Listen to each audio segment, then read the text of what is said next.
Anong nangyari sa papa mo? Nagkaroon po siya ng complications sa intestine po. There was a time po na I stopped singing. Kasi parang feeling ko po na hindi na to para sa akin. And yung fact po na, syempre yung, alam mo, yung ano po ng Pinoy na, hindi naman stable na trabaho yung pagpa-perform, yung pagkanta. They don't consider it as a profession. Especially dito sa Philippines, yung mga, may ganong type po tayong kultura. Sabi ko, sige, magtatrabaho na ako. So I stopped singing.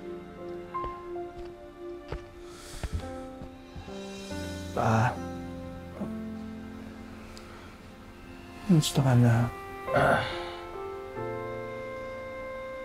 Yan mo. Ikaw. Sira na rin boses mo. Sinabi ko naman sa'yo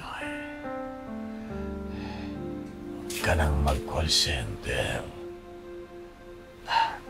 Dapat sa'yo maging performer. Iyon ang biyaya ng Diyos sa'yo.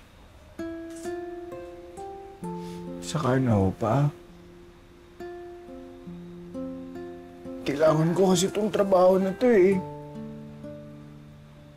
Makatulong man lang ako sa inyo ni Mama. Ay, kasalanan ko eh. Dahil sa akin, pinatay mo yung mga pangarap mo.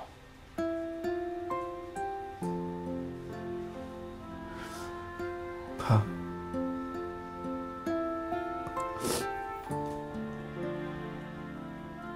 Pa, wala ko kayong kasalanan. Lahat naman po ng sakripisyo ginawa niyo na lahat para sa amin eh.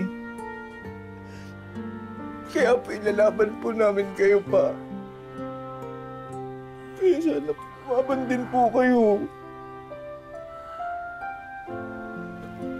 Hindi na ako magtatagal. Isa lang ang hiling ko eh. Yung bumalik ka na ulit sa pag-awit. Yan lang ang hiling ko. Wala nang iba. Gusto ko makita ka. Magtanghal muli.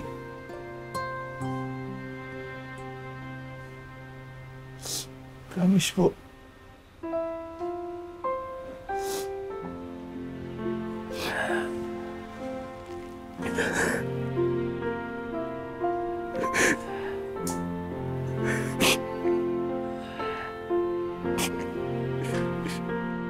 Dito na nagdesisyon si Alfres na balikan ang isang entabladong minsan niya nang tinalikuran. Taray naman ang outfit natin, contestant number 10. Pangmalakasan! Bongga! Actually, pinatahi ito ng papa ko. Dapat noon ko pa siya sinuot. Pero ngayon ko lang suot. Oh, ang sweet naman. Andito ba siya ngayon? Wala nga eh.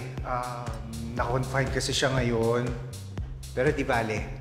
Susurprise ko naman siya ng trophy ko. Ganon, so alam niyo na mga judges, papanalunin natin ang batang ito para bongga ang sorpresa sa kanyang papa.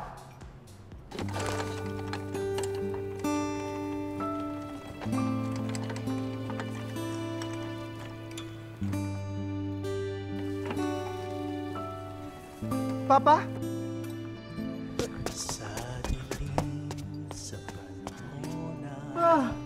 Bakit nandito ka? Baka paano ka pa niyan? Napakatigas ng ulo ng papa mo.